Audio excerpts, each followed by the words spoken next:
Valdastico Nord, l'infrastruttura deve essere fatta nonostante le obiezioni dei confinanti trentini. Ne è convinto il governatore del Veneto Luca Zaia, che in vista delle prossime sedute del CIPE per affrontare il nodo della Valdastico ne dichiara l'importanza e la necessità di realizzarla in tempi celeri, senza ulteriori proroghe.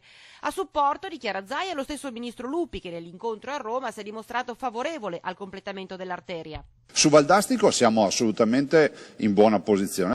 La questione Valdastico Nord è al vaglio di analisi e approfondimenti dal 2007. Anche l'assessore veneto al bilancio, Roberto Ciambetti, parla di un'opera strategica che non prevede esborsi per lo Stato, visto che le spese sono accollate dalla società autostradale, e il completamento a nord della Valdastico, andando a intercettare anche la costruenda pedemontana, avrebbe un impatto positivo sui flussi del traffico. Stiamo parlando di un prolungamento verso nord, quindi un completamento della Valdastico Nord, che significherebbe concludere questa autostrada, significherebbe sgravare l'A4, quindi il tratto Venezia-Milano, Milano-Venezia, di molti milioni di auto, quindi meno inquinamento e meno pericolosità.